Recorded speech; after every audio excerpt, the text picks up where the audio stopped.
Hey, hello. I have a haul for you, and after the video, or the haul rather, I'm going to talk a little bit about methodology and my thinking currently, and a couple important updates to my process. I know that I'm always making important updates to my process and talking at perhaps too great of length about them, but if that's something that's interested to you, of interestingness to thou, then stick around after the haul.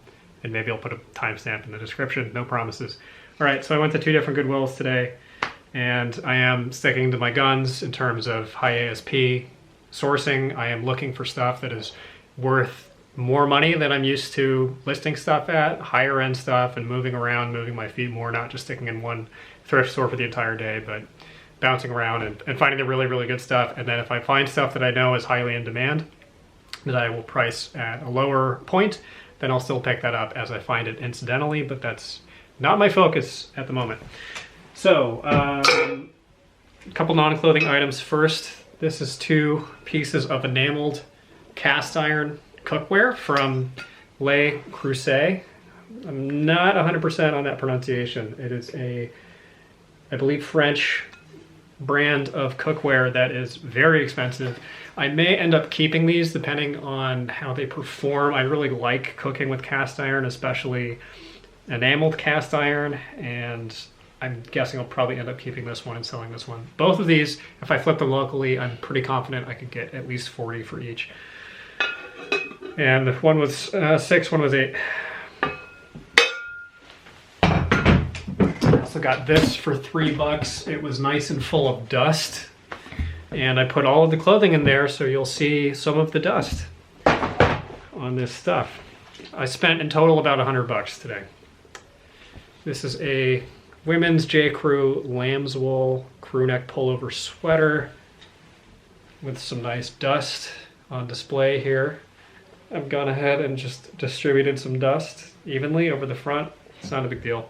Lamb's wool stuff, of course, is worth more than normal wool. There's a few kinds of wool that tend to be worth a little bit more than just standard wool or merino wool. Lamb's wool is the most common. Shetland wool, which is from Scotland, I think, and wool from New Zealand, and wool from Mongolia. So any kind of exotic wool like that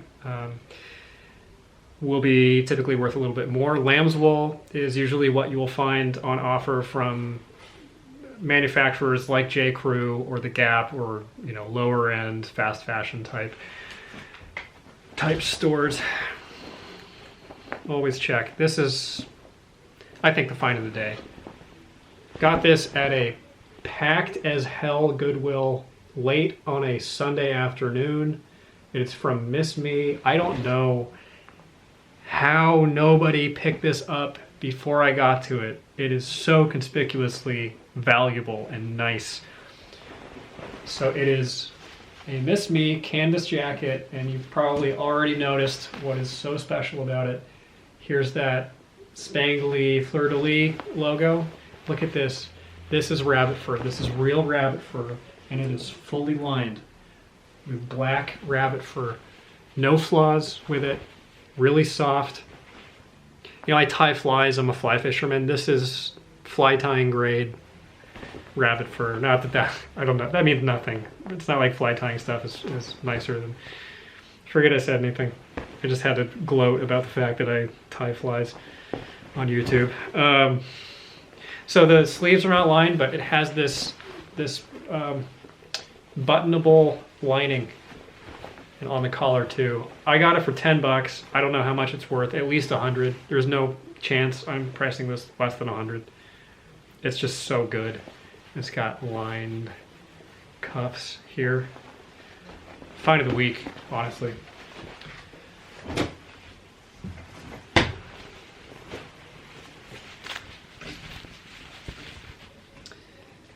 Vince, I'm not used to picking up women's stuff. This is another $10 item, and I don't know what these are called. I am not good with a lot of women's stuff, and there is a lot to learn. It's just really complicated, and everything has its own keyword because everything is a weird cut.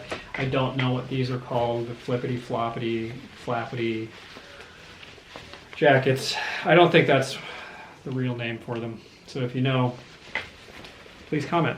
This is $10. I anticipate getting about 50. This is one of 15 or 20 items from this brand that I found in this one Goodwill today. And I almost bought all of them because the brand is 13 Bonaparte. It's a French brand that has a store that recently opened up in LA, I think within the past couple of years based on phone research. And it is very expensive despite being a who cares type thing. Really, really expensive, but the numbers on eBay are bad. So there's 18 actives and one sold. The one that sold for $80 and it was similar to this. Everything else, the lowest active comp was around 60. So I figured the rest of those shirts, if I bought them, I could own the market and I could undercut everybody else, price them at 30 or 40 and potentially just flip them really quickly. But I didn't pull the trigger on it because I just...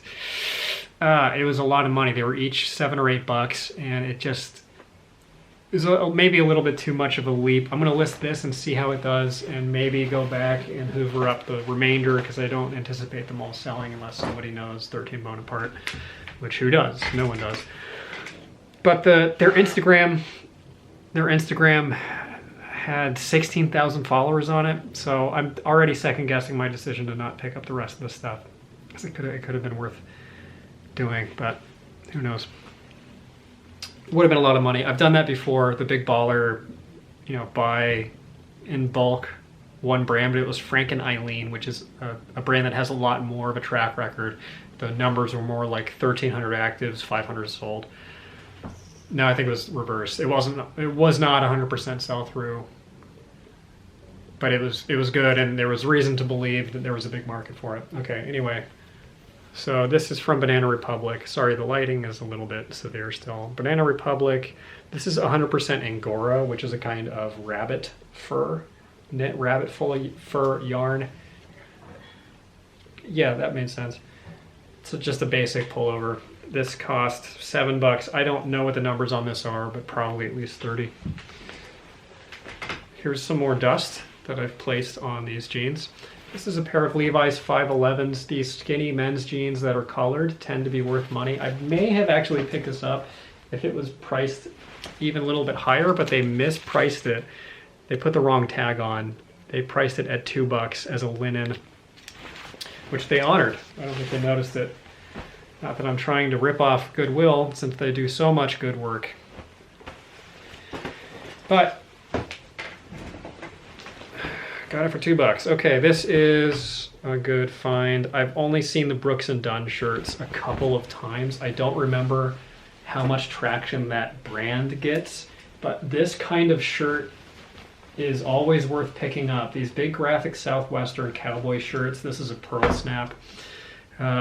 This kind of a thing is really in demand.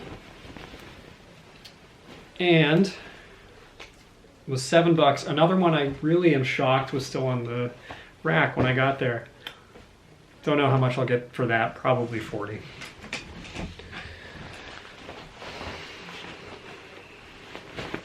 Here's another dusty one. This is a Ralph Lauren Black Label shirt with the shoulder thingies. I think these are called epaulettes, but I could be wrong. Here's some dust here. Some dust. This adds value. Just a basic button-down shirt, or button-up rather. Ralph Lauren Black Label stuff is worth a lot of money. Don't know how much. I didn't look at the numbers. I just trust memory. What I don't trust memory on is where on the hierarchy of Ralph Lauren tags Black Label is. I think it's at the top. I think it goes Ralph Lauren, Black Label, Purple Label. Am I correct? I don't know. All three of those are worth significantly more money than the standard vanilla Ralph Lauren label. So that was good. That was all from one thrift store, and then that was the second one I visited, and then this is the first one. I was in line to check out, and I found this, right?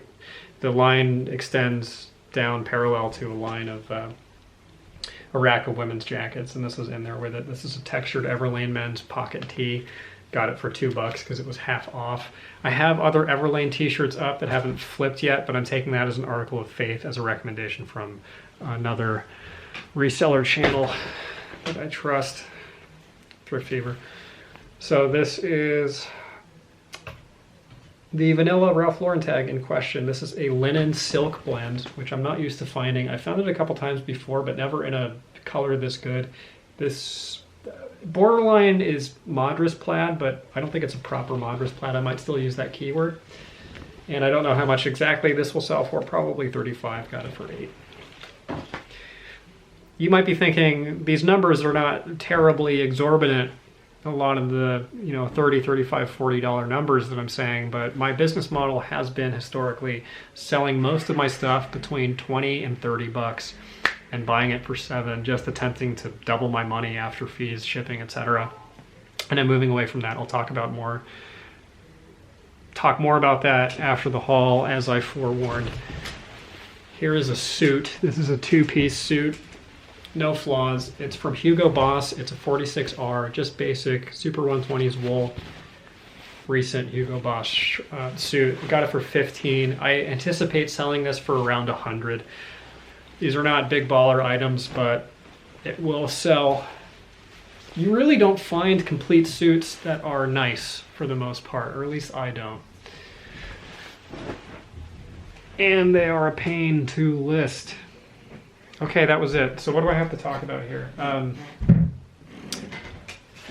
So I had someone comment, another reseller who claims to have been reselling for 15 years or so, left me a very long, detailed critique of my process in terms of sourcing highly in-demand items. And this has been a point of confusion for me forever and ever, because eBay is very non-transparent about how to calculate sell-through, or what the particular, specifically what the completed tabs actually calculates and what it means. So it is really confusing. And received wisdom is you go to actives and you compare the actives to the solds to get sell-through.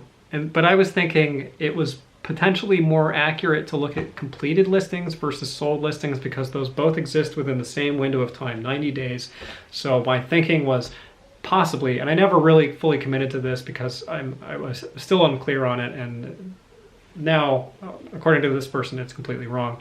My thinking was that shows the same metric of time, so that controls for time over 90 days, how many sold versus did not sell. And a bunch of people said, well, the completed listings that didn't sell are only the auctions that didn't sell. But you go in and you look at the completed listings, and a lot of the time it won't have an auction. It won't have bids on it. It'll just say buy it now. This person claims that is, I think they claimed or they implied, or I'm inferring that that's not the case. It is auctions, but it's auctions that had buy it now enabled on the listing, which is possible. And then he encouraged me. We had this long back and forth, and he said, I think it's a he, but I'm sorry if you're not a he listening to this.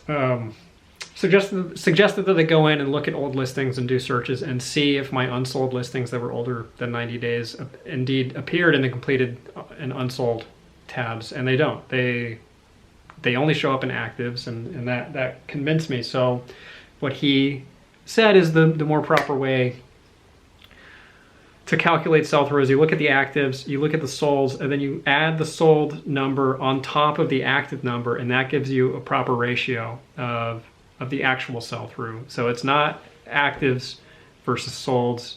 The real sell-through, the real way to gauge is to look at the actives, look at the solds, add the solds to the actives, and that gives you the proper ratio of how many items have actually sold through. So if that is the case, and I'm semi-convinced that it is the case, mostly convinced that it is the case, that means the stuff that I've been saying is 100% sell-through is not 100% sell-through. It's still above average, very good sell-through. Probably not properly 100% sell-through. So maybe that clears up some confusion, and it actually probably simplifies the sourcing process. This person, I know I'm giving them a lot of airtime, but they left me a lot of really good feedback that gave me a lot of food for thought. And this is one of the reasons I started this YouTube channel. And I want to say this too. If you are a reseller and you feel like you're spinning your wheels, which I do a lot of the time, or you just want to improve, consider starting a YouTube channel, because it's like having a bunch of free professional or semi-professional counseling that you just get unsolicited, and a lot of the time, not a lot of the time, some of the time it is definitely pushy shovey advice that is unsolicited and not submitted in the best of faith, and is more critical than helpful. But sometimes, a lot of the time, actually, you get helpful people who are trying to help you, and they know more than you, and it can really dramatically improve your process. This exchange ended with this long comment that it's been ping-ponging around in my head all day, and I just want to, it's very long, but I want to read it to you in full. So this person said, after this whole exchange, he was telling me, really, you should be moving away from just doing thrift store arbitrage, and you should be going to estate sales and garage sales and auctions, and finding ways to not just be locked into thrifting, because it does get exhausting, and it does lead to burnout, especially if and this is me speaking now, if you go to thrift stores that are like mine and they are just cram-packed with people, it really gets exhausting. And I'm really tired of combat shopping, and just someone always just appears in exactly the most annoying place. If you're flipping through the stuff, someone will just show up, or people grabbing shit out of your hands, or just being surrounded by, I don't know, not to be an elitist, but I don't like being around tweakers all day, every day. You know, it's not good. I don't enjoy it all the time. So I'm going to start diversifying my portfolio of sourcing opportunities. And this comment resonated with a lot of stuff that I've been thinking and feeling for a while now. So let me just read it. What I came to realize is that I did not want to become a thrift shop flea, a person dependent on trying to find quality donated charity items picked over by the companies themselves, as well as hordes of other low-level resellers to make a living. Way too much fluctuation of variables for my mental sanity or true success. After a number of years digging the racks, it got depressing. Not to mention, it is extremely labor-intensive, clothing that is. The average sales price dictate constant flow of fresh inventory and sales to upkeep even a 10K a month store. One man can't do it, and I do not wish to manage employees. This might as well have been written by me. I mean, I resonate with all of that, especially the last couple bits. It is very labor intensive. That's a big reason why I'm trying to move way farther into the higher ASP territory. And I also don't want to have employees. That is a personal value judgment that I've made. It's just not something I'm interested in doing. He goes on, I came to realize that frequenting thrifts was not a business. It was a means to an end, and not something that was truly sustainable or wholesome for my soul. I started to change that by doing more garage sales, estate sales, local auctions, and antique shops, building friendships and business avenues with a different level of reseller. This gave me exposure to better quality inventory and knowledge about things that your average thrift reseller has no clue about: stamps, art, antiquarian books, advertising, collectibles, maps, etc. I know that this is all true. I know that there is a tremendous amount of money in these kinds of collectibles, but I have stayed away from them because, of course, there's a steep learning curve. I'm all teched up on clothing, and I have trouble storing a lot of hard goods. So stuff like postcards or newspapers I wouldn't have a problem with, but bigger stuff, I live with a roommate, and I'm running out of space. I am already impinging upon the common areas in terms of my storage, etc. So thrifting is fun, but is that what you want to do forever? If it even stays around, I can easily see Americans stopping all this donation stuff once they realize that it is not going to charity but into others' pockets, and without goods, thrifts will shutter. Another important thing to keep in mind is if Goodwills, Salvation Armies, these chain thrift savers, raise their prices even more, which they probably will, it could absolutely assassinate a lot of people's ability to make a living off of reselling clothing. he goes on, all the really good shit never comes within 10 miles of a thrift and never will. The true home runs are in the field.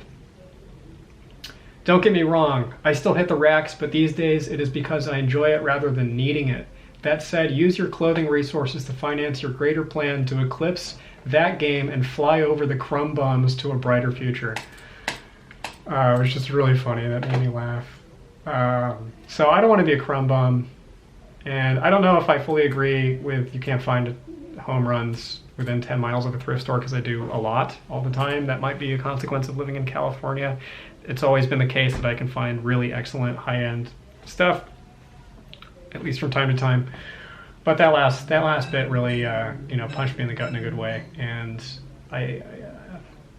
I'm never going to give up on thrifting, but I think it is stupid that I don't do this other stuff that he recommends. And point well taken across the board. So I wanted to share that with you because I thought that it was just really well written and solid, sound advice that is clearly born out of a lot of experience and sounds very much like the direction that my own thinking was heading anyway.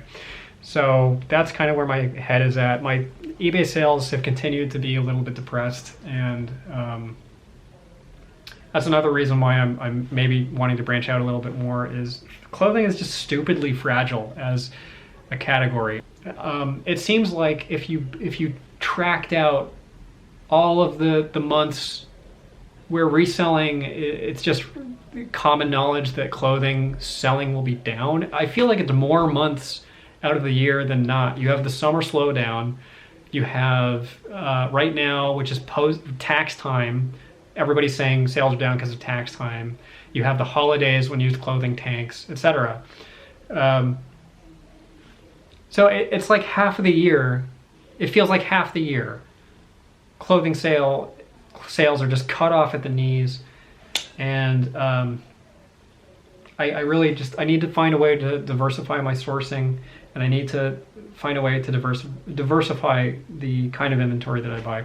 So another reason why I am pivoting away from doing quite as much gross selling, meaning selling stuff that flips ostensibly faster but for less money, is I'm tired. And doing this takes a lot of energy. It takes a big physical toll on you.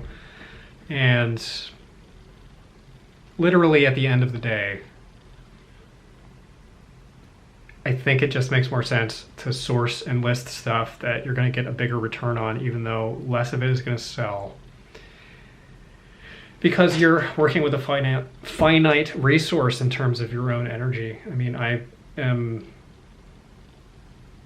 basically a hippie now. I am my diet has changed radically. I am essentially vegan. I eat mostly vegetables. I do eat some meat, but very rarely.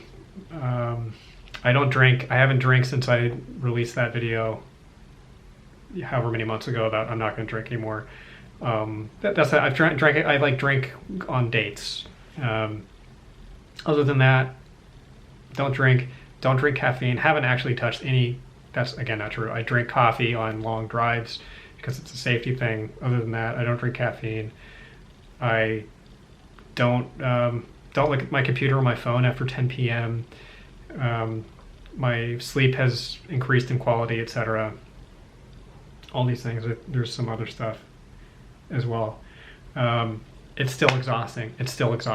And this is just what makes sense to me now. So I've already talked too much, and this is